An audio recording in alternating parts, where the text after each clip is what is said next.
Okay guys, I've been asked to do this video on rattles and squeaks in the back of the XC90. I've been on this about a year, believe it or not, fiddling and chasing little squeaks. So a couple of things to bear in mind. First of all, the removal of the panels is adjacent to airbags. So please be extra careful when you're fiddling with any of that area, and I would advise probably just disconnect the battery at the rear of the car, but I'll show you all that later in the video. So hopefully with a few of these tips on this you can cure the squeaks like I've done. What I won't be doing is disassembling the car too much for obvious reasons, because I don't want to end up causing squeaks again.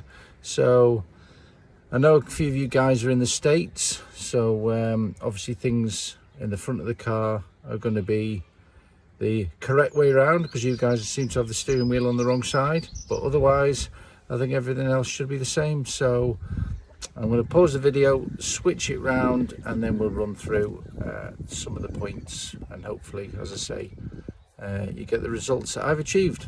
Cheers. So here we are, just in the back of the car now. Just going to run through a couple of little things. Firstly, I'll put up some packets with part numbers on.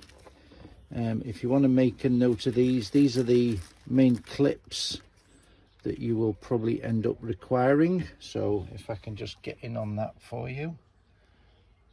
Let me just straighten that one out.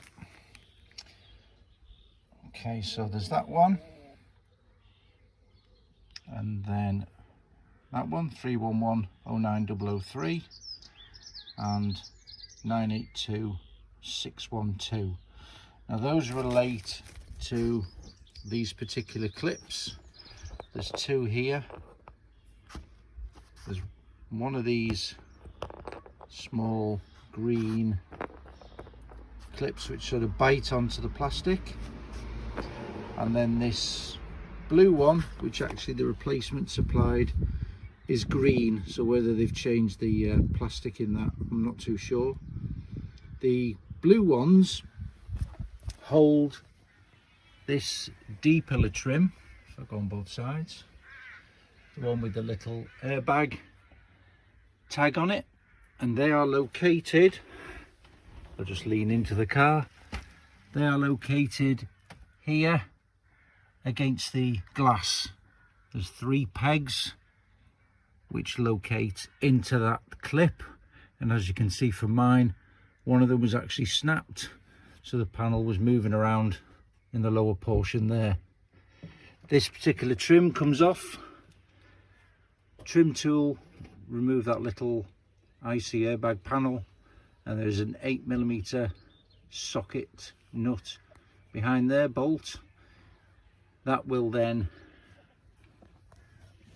allow you to pull the panel carefully from this bottom area here. Now, a word of caution: when you lift the rubber trim here and start prising from the lower part, there are 3 of these green clips fixed to the plastic. If you give a reasonable pull, they will pop off and then fall down behind the paneling. So what I would suggest is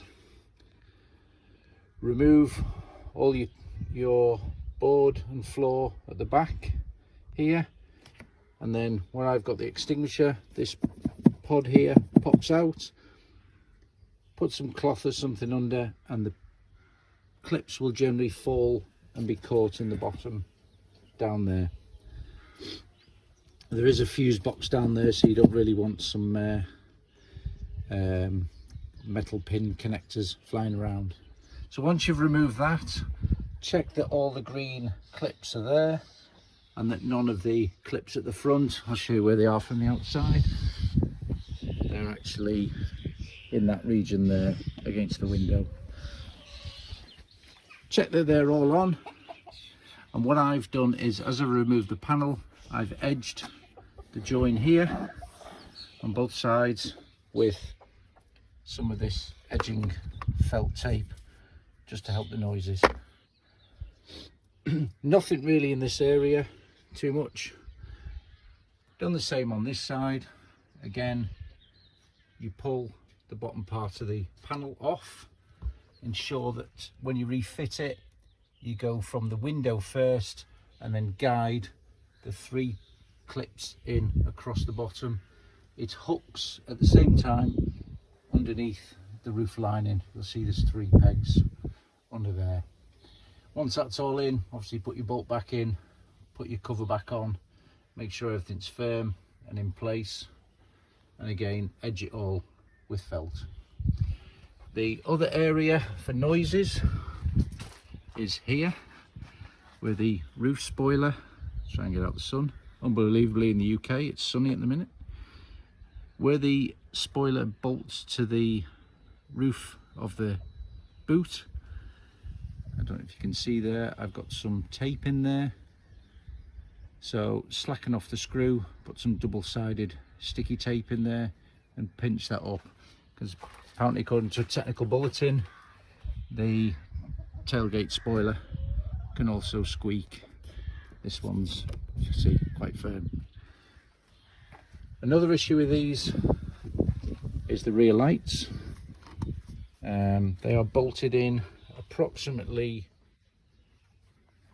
I'll zoom out a little bit, roughly behind that panel in 2 places, one about there and one about there.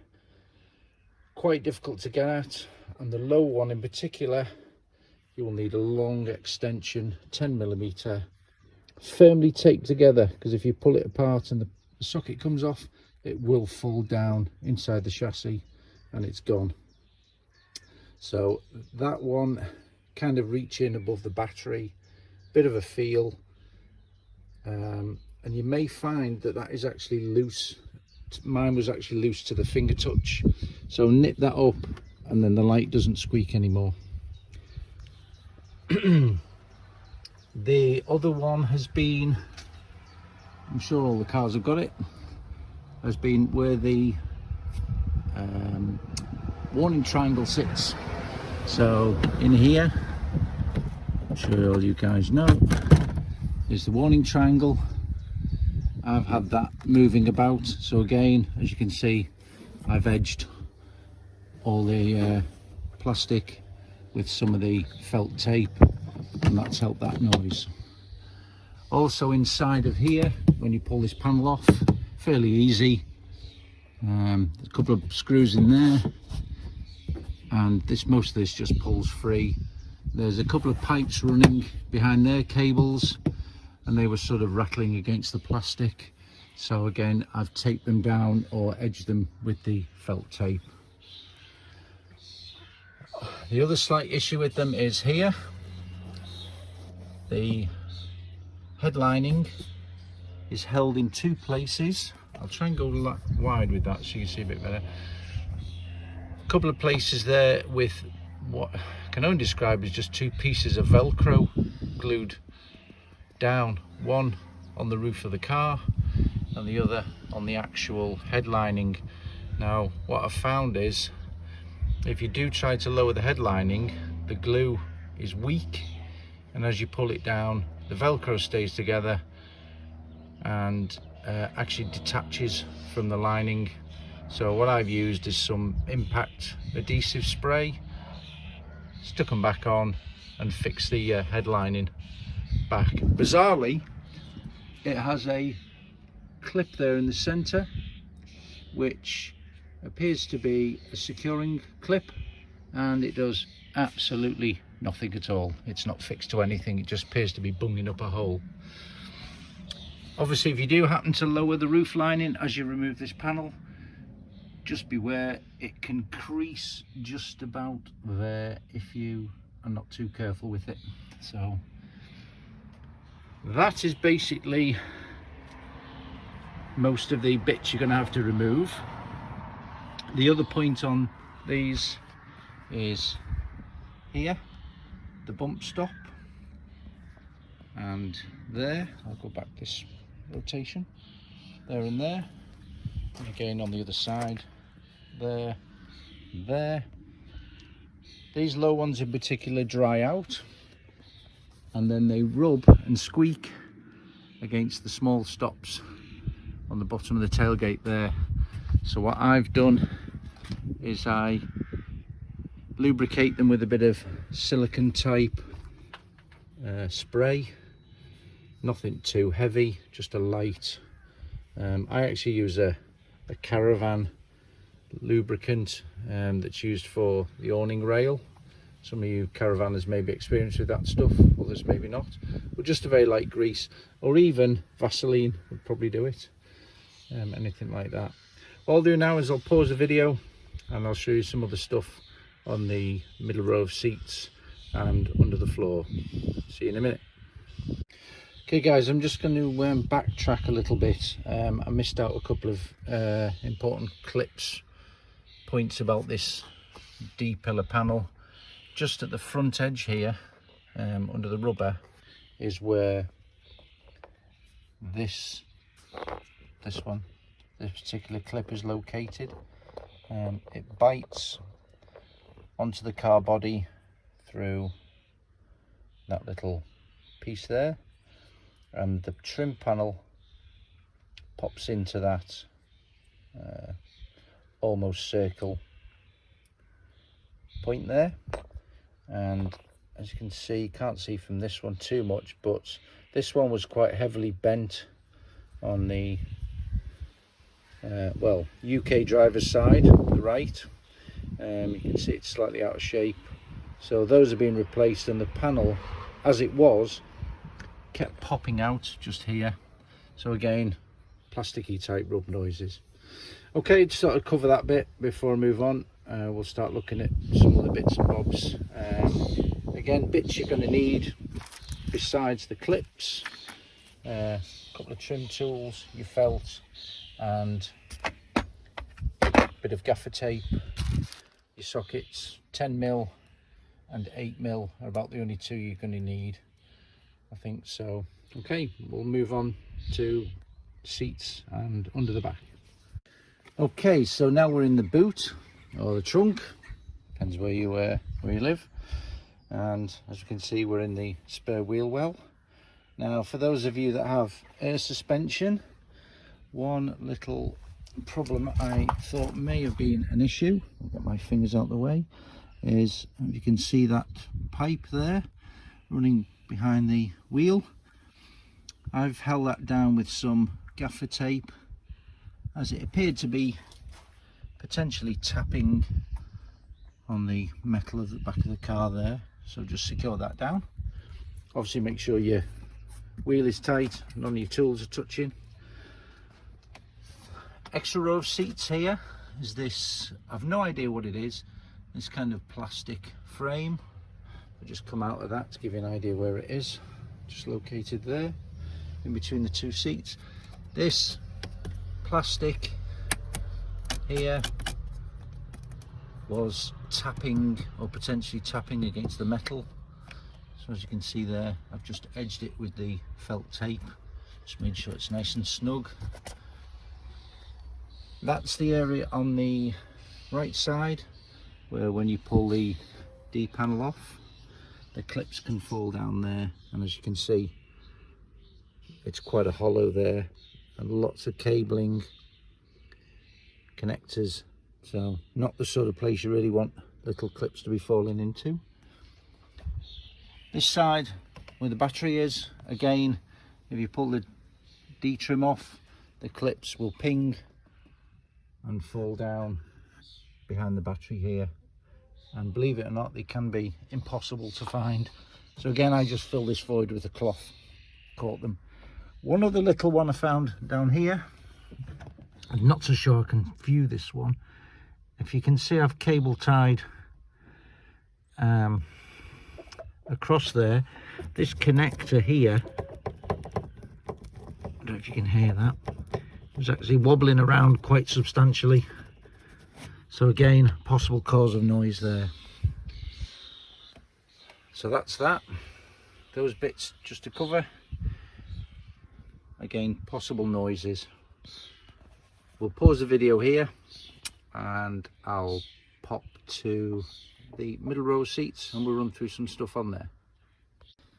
Okay, so here we are in the middle row seats, centre, some people call them.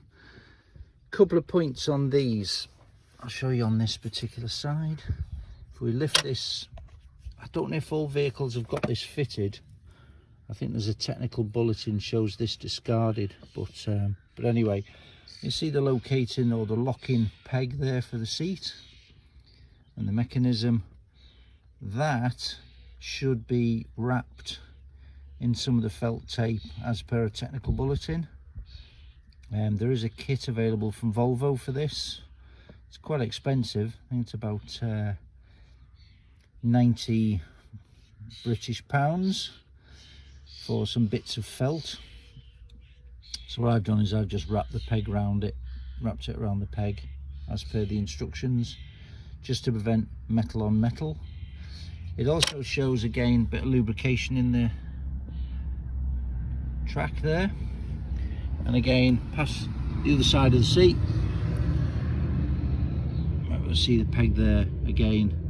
Cloth, the metal does seem to bite through the cloth fairly quickly, so it's worth keeping an eye on that as and when you do it. And that will apply to the other side as well, exactly the same, just in reverse. And again here, pull this panel off, just at the bottom of the seat belt there, just pops off fairly easily. A bit of felt round the joins. So really just a case of being a little bit methodical with the car. Back, and just looking out for, having a feel around, see if there's anything that feels abnormal. Everything in here now nice and tight, and again keep up, lubricate those points where the boot meets any surfaces in the lock mechanism there and those bump stops. Okay, cheers.